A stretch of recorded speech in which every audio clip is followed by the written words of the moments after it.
Salam The 1 Minute of Studies. Kita lanjutkan pembahasan hukum acara. Episode kali ini adalah pembahasan terkait dengan kesimpulan, musyawarah majelis hakim, dan pembacaan putusan. Baik, kawan-kawan sekalian, setelah melalui serangkaian proses persidangan dan terakhir kemarin ada penyitaan, maka agenda berikutnya adalah pembacaan kesimpulan. Lalu apa kesimpulan itu?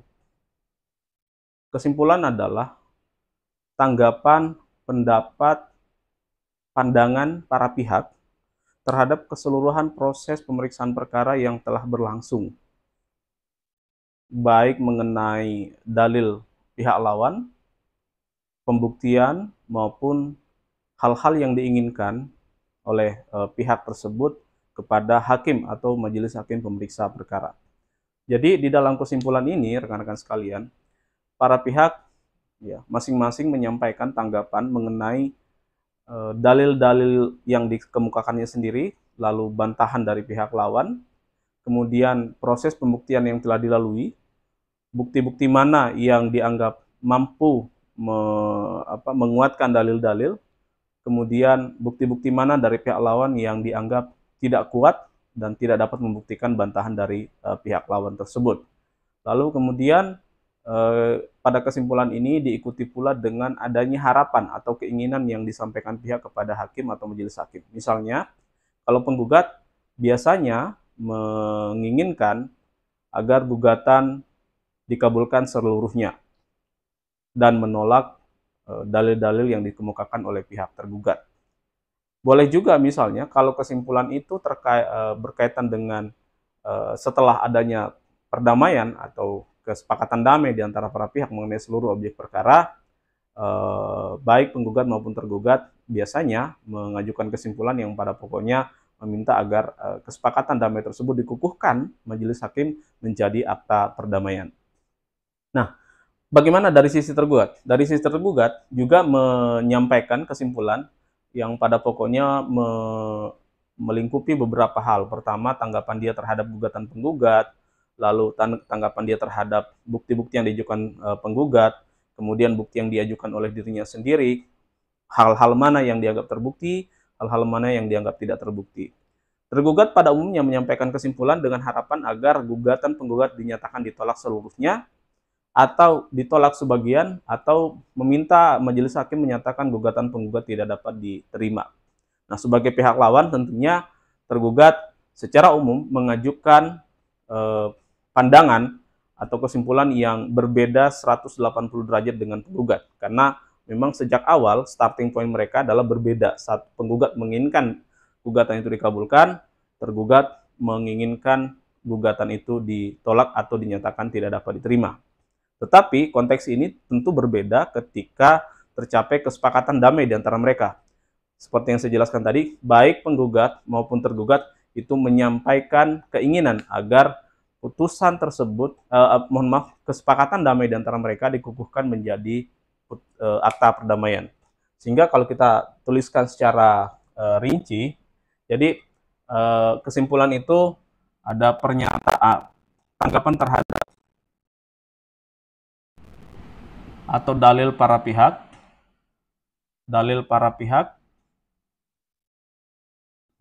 lalu proses pembuktian, dan keinginan atau harapan.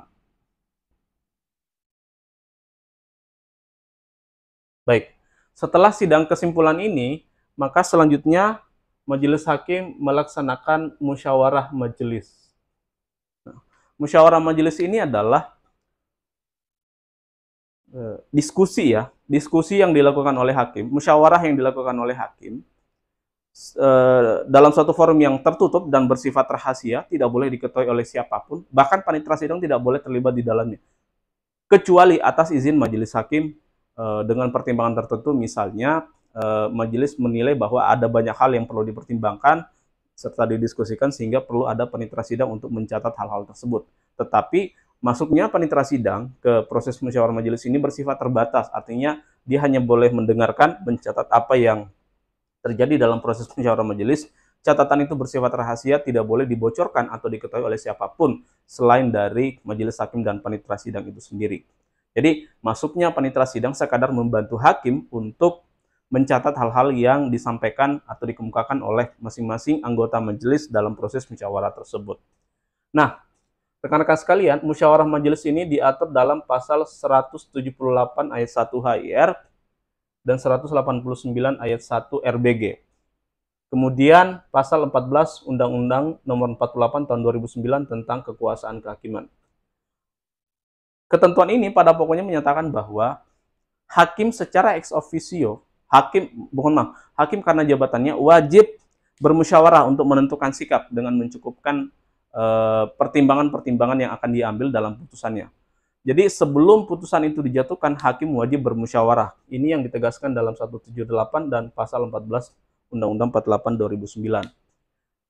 Prinsip yang ada pada ketentuan ini adalah hakim wajib mencukupkan alasan sebelum memutus perkara.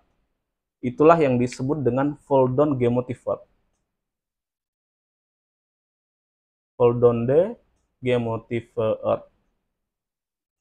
Jadi hakim harus mempertimbangkan secara matang ya hal-hal yang terungkap atau terbukti dalam persidangan, fakta-fakta yang ada dalam persidangan, kemudian aturan-aturan terkait, prinsip-prinsip hukum yang terkait, nilai-nilai hukum yang hidup di masyarakat sebelum mengambil suatu sikap atau kesimpulan apakah mengabulkan gugatan penggugat atau menolak gugatan penggugat atau bahkan menyatakan gugatan penggugat tidak dapat diterima. Jadi mencukupkan alasan ini adalah prinsip hukum yang harus ditaati oleh hakim, karena jika alasan itu tidak cukup, pertimbangan itu tidak cukup, maka itu bisa menjadi alasan membatalkan putusan pengadilan tersebut pada tingkat pemeriksaan yang lebih tinggi. Misalnya pada tingkat pemeriksaan banding, kasasi maupun kasasi. Kemudian setelah musyawarah majelis ini dilakukan, ya, hakim selanjutnya membacakan putusan. Membacakan putusan. Prinsip paling penting dalam pembacaan putusan hakim adalah harus dilakukan dalam sidang terbuka untuk umum. Meskipun pemeriksaan perkara, pembuktian, jawab menjawab, pembuktian dan sebagainya itu dilakukan dalam sidang tertutup untuk umum, tetapi pada saat pembacaan putusan harus dibacakan dalam sidang terbuka untuk umum. Ini adalah prinsip keterbukaan yang tidak boleh dilanggar. Jika putusan tidak dibacakan dalam sidang terbuka untuk umum, maka putusan tersebut batal demi hukum. Ini perintah yang dapat dipahami dari pasal 14 Undang-Undang Nomor 48 Tahun 2009. Nah, kemudian pasal 50 Undang-Undang 48 Tahun 2009, kemudian pasal 178 ayat 2 HIR, 189 ayat 2 HIR mengatur tentang putusan hakim. Yang pertama, di pasal 50 Undang-Undang Nomor 48 Tahun 2009, seperti yang kami sebutkan tadi, hakim wajib mencukupkan pertimbangan, menyebutkan dasar hukumnya, menyebutkan asas-asas hukum yang terkait, serta nilai-nilai hukum yang hidup di masyarakat.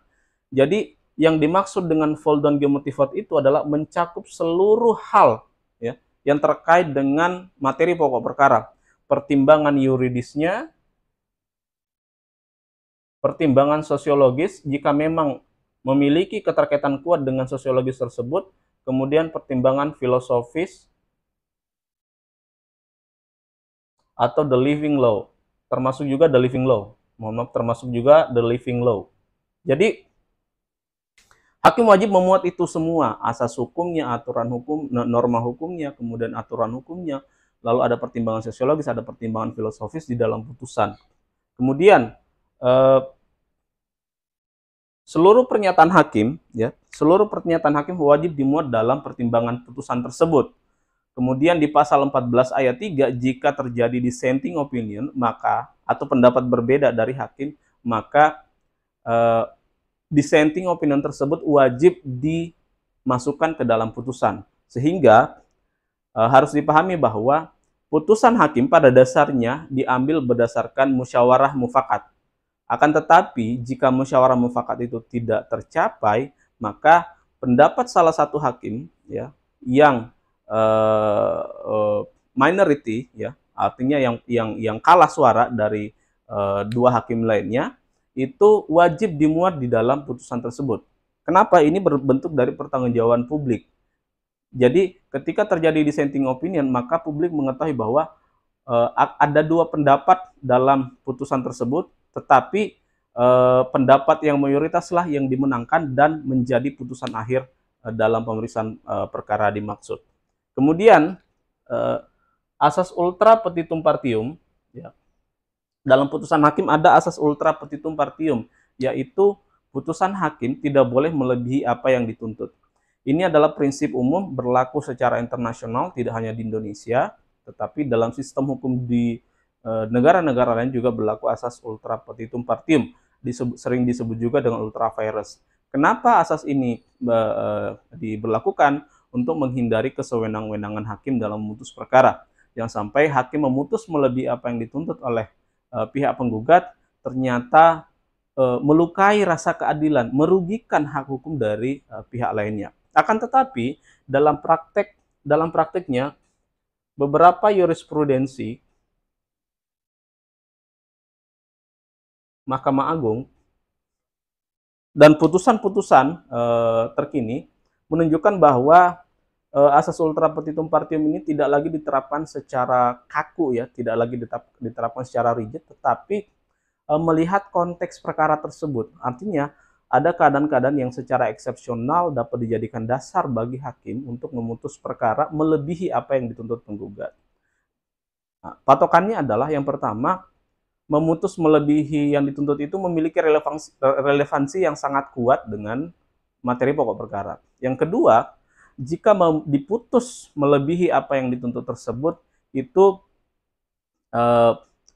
dimaksudkan agar putusan ini nantinya dapat dilaksanakan. Misalnya, ketika dalam gugatan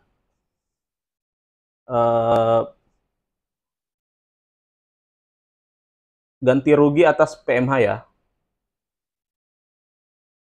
ganti rugi atas perbuatan melawan hukum.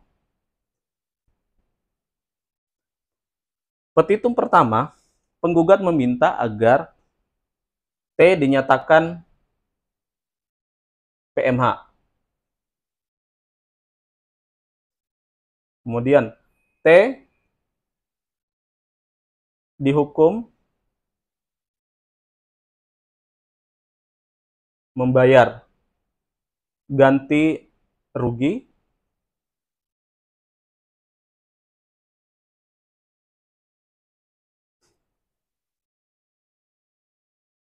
Nah, ternyata petitum ganti rugi ini tidak diikuti dengan penyebutan nilai. Tidak diikuti dengan penyebutan nilai. Lalu, apakah majelis hakim hanya cukup sampai menghukum tergugat untuk membayar ganti rugi kepada penggugat? Ini kan susah untuk dieksekusi berapa nilainya. Nah, di sini hakim boleh memutus menetapkan ganti rugi sejumlah kerugian yang diderita, ya, kerugian nyata yang diderita oleh pihak penggugat, reliance loss. Nah, misalnya juga dalam gugatan harta bersama, penggugat meminta agar harta A, sebidang tanah dan bangunan yang berdiri di atasnya itu sebagai harta bersama.